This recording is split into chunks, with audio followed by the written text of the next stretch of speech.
परमार स्वागत करता हूं हमारे YouTube चैनल आनंद परमार क्लासेस पर।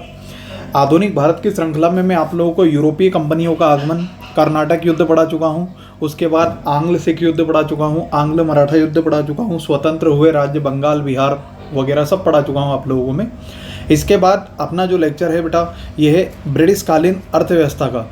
मतलब ये मान के चलिए कि ब्रिटिश लोग जो है उनकी भारत में अर्थव्यवस्था किस प्रकार से थी, या उन्होंने शासन करने के लिए या लोगों से, भारतीय लोगों से, किसानों से पैसा वसूल करने के लिए किस प्रकार से कितने क्षेत्रों को चुना, कितना लगान लगाया, इसके बारे में सारी बात करते हैं अपन। ठीक है, तो विस्तार से समझिए आप लोग। आधुनिक भारत चल रहा है, इसके पहले के अगर आप लोगों ने वीडियो नहीं देखे हैं तो आधुनिक भारत की प्लेलिस्ट में जाइए, वहाँ सारे आप लोगों को वीडियो मिल जाएंगे। ठीक है, चलिए बिना देरी किए स्टार्ट करते हैं। तो इसके अंदर क्या क्या होगा, तो इसके अंतर्गत भू राजस्व व्यवस्था, कृषि का व्यावसायीकरण, औद्योगिकरण, रेलवे का विकास तथा धन निष्कासन आता है।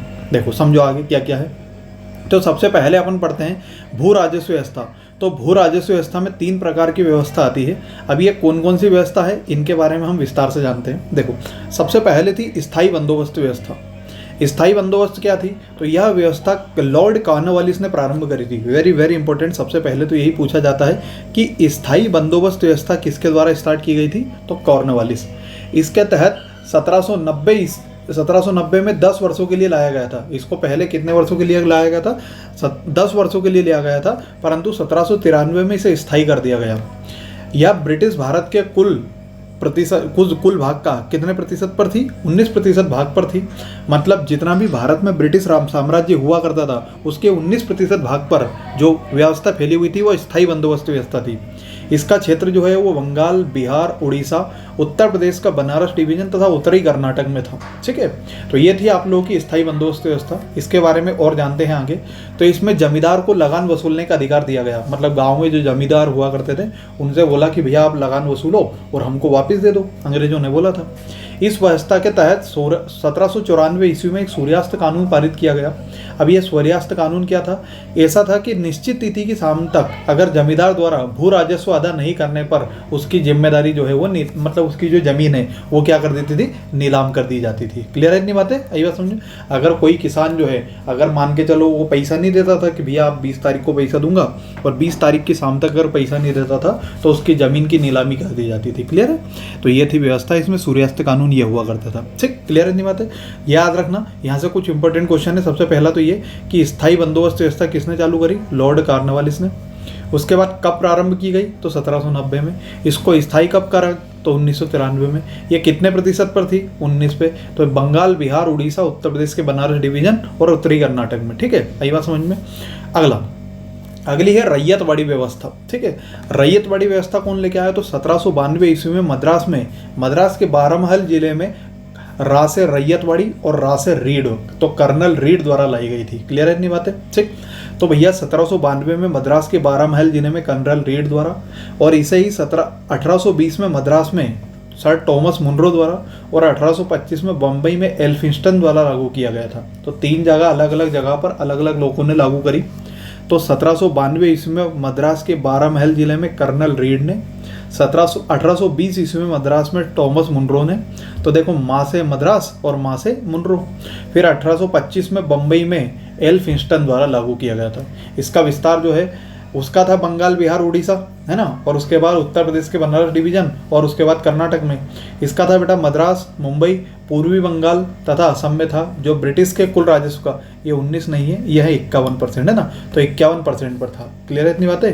तो ये ब्रिटिश भारत के बेटा 51% पे फैली थी। और इसमें किसान को भूमि का स्वामी माना गया। मतलब अंग्रेज जो है वो लगान किससे वसूलते थे, तो ये किसानों से ही वसूलते थे, है ना। क्लियर है इतनी बातें।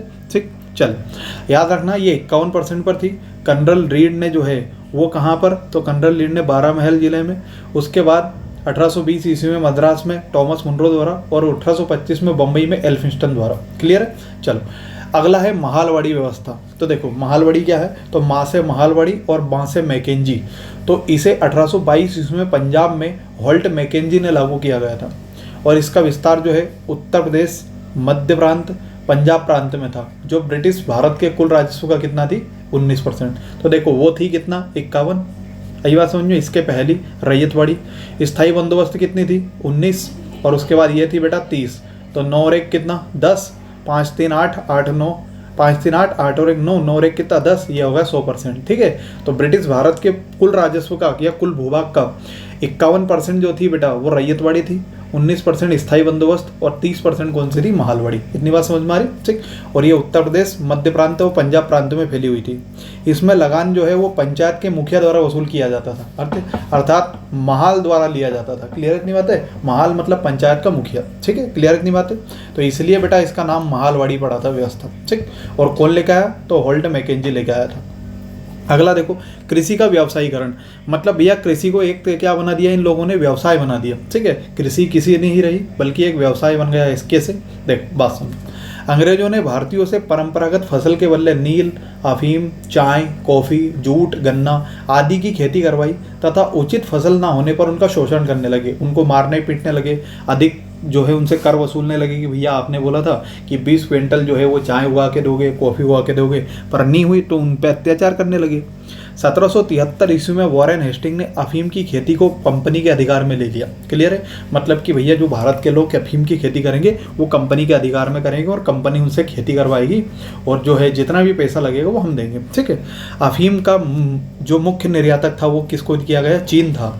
कपास उत्पादन हेतु ब्रिटिश पूंजी का निवेश नहीं किया जाता था, मतलब ये मान के चलो कि भारतीय लोग कपास उत्पादन करते थे तो भैया ब्रिटिश पूंजी उसमें लगती नहीं थी। ब्रिटिश लोगों ने मना कर दिया कि आपको हम कुछ भी सहायता नहीं करेंगे, आप तो चाय कॉफ़ी वगैरह इनसे थोड़ा ये नकदी फसलों का जो है आप लोग थोड़ा सा इसको बो।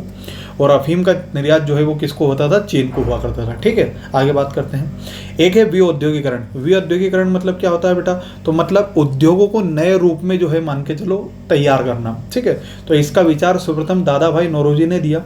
भारत में यह प्रक्रिया का सबसे ज़्यादा बल जो है 1813 के चार्टर्ड एक्ट से मिला।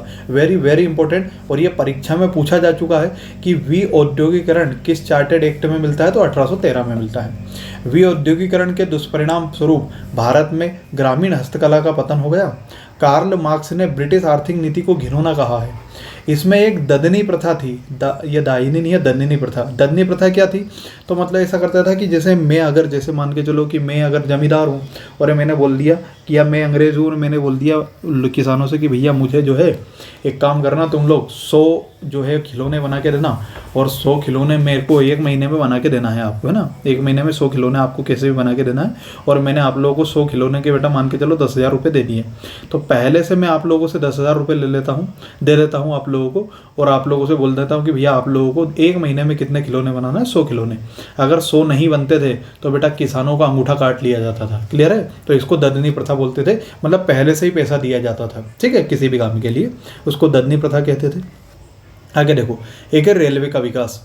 अब पहली रेल जो जब चली वो लॉर्ड डलहौजी के शासनकाल में 16 अप्रैल 1853 में मुंबई से थाने के बीच 34 किलोमीटर की यात्रा पर चली। ठीक, अंग्रेजों को कच्चे माल के लिए रेलवे का बहुत ज़्यादा फायदा मिलता था, क्योंकि जो कच्चा माल है वो भारत से कहाँ जाता था, विदेश में जाता था। ठीक है, 1921 में रेलवे पर एकवर्त कमीशन लाया गया। अब याद रखना, देखो यहाँ भी एक है और यहाँ भी एक है, तो 1901 में एकवर्त कमीशन लाया गया, जिसकी अनुशंसा पर 1925 में रेल बजट को सामान्य बजट से क्या कर दिया, अलग कर दिया गया। एक व्यक्ति है सहचर, सहचर ने लिखा है कि लोहपथ के विस्तार का अर्थ है लोह बंधन या हथकड़ी से होता था। क्लियर है इतनी बातें, ठीक। आई होप आप लोगों को समझ में आ गया होगा।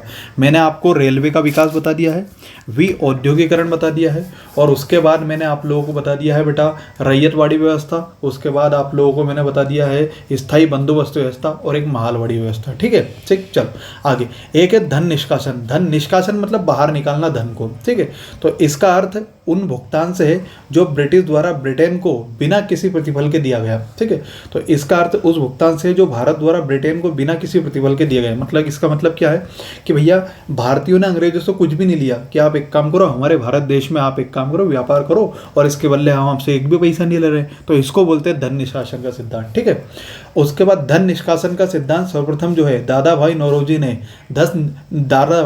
ने दिया, और धन निष्कासन के ऊपर अपनी किताब लिखी the poverty and un British rule in India. Very very very important कि दादा भाई नौरोजी ने सबसे पहले धन निष्कासन का सिद्धांत दिया, और इनकी किताब है the poverty and un British rule in India. धन निष्कासन के ऊपर रमेश चंद्र दत्त ने अपनी पुस्तक इकोनॉमिक हिस्ट्री ऑफ इंडिया लिखी है।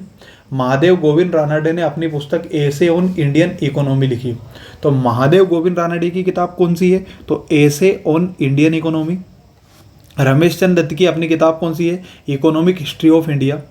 और उसके बाद बेटा एक व्यक्ति थे सर सैयद खान, और सैयद खान ने धन निष्कासन के सिद्धांतों को क्या कर दिया है, अस्वीकार कर दिया था। क्लियर है इतनी बात है। उन्होंने बोला कि ये धन निष्कासन का जो सिद्धांत है ये मेरे हिसाब से बहुत गलत है, ऐसा नहीं होना चाहिए। ठीक है, तो ये थे ब्रिटिश कालीन अर्थव्यवस्था। आई होप आप लोगों को समझ में आ गई होगी। ब्रिटिश कालीन अर्थव्यवस्था से सीधा मतलब ये है कि अंग्रेजों ने जो है अपने हिसाब से भारत की इकोनॉमी को लागू करना चालू कर दिया था। क्लियर है इतनी बात है, मतलब अपने हिसाब से इकोनॉमी को लागू करते थे। ठीक, चलिए इसके बाद आप लोगों को मैं 1857 की क्रांति पढ़ा दूंगा। 1857 की क्रांति के बाद बेटा कांग्रेस हो जाएगी, और कांग्रेस के होने के बाद बेटा आप लोगों के धर्म समाज हो जाएंगे, भारत में पुनर्जागरण काल आ जाएगा, और उसके बाद बंगाल विभाजन, और फिर गांधी युग आ जाएगा। ठीक है, तो आप लोगों को सारा आधुनिक भारत जो है वीडियो के फॉर्म में मिल जाएगा। अगर आप लोग ग्रुप से नहीं जुड़े हैं तो आप लोग बेटा इस नंबर पर मैसेज कर देना आप लोग, तो आप लोगों को हमारे ग्रुप से ऐड कर लिया जाएगा। ठीक है, उसके बाद मार्केट में बेटा हमारी बुकलेट अवेलेबल है हिस्ट्री की। तो ये जो कंटेंट आप लोगों को पढ़ा रहे हैं, ये का यही पूरा कंटेंट जो है बेटा प्रिंटेड फॉर्म में है, तो आप लोग वहाँ से पढ़ सकते हैं, क्योंकि पढ़ने में बहुत फ़ायदा मिलेगा आप लोगों को। एक बार वीडियो देखोगे और वीडियो देखने के बाद वहाँ पढ़ लेना है ना, तो यकीन मान के चलिए बड़ा मज़ा आएगा पढ़ने में। और अगर वीडियो का कंटेंट अच्छा लगे तो आप लोग चैनल को सब्सक्राइब करें, वीडियो को लाइक करें, और अपने दोस्तों के साथ शेयर करें। ठीक है, चलिए मिलते हैं अगले वीडियो में। तब तक के लिए टाटा बाय बाय, अलविदा। स्वस्थ रहें, मस्त रहें। जय हिंद, जय भारत।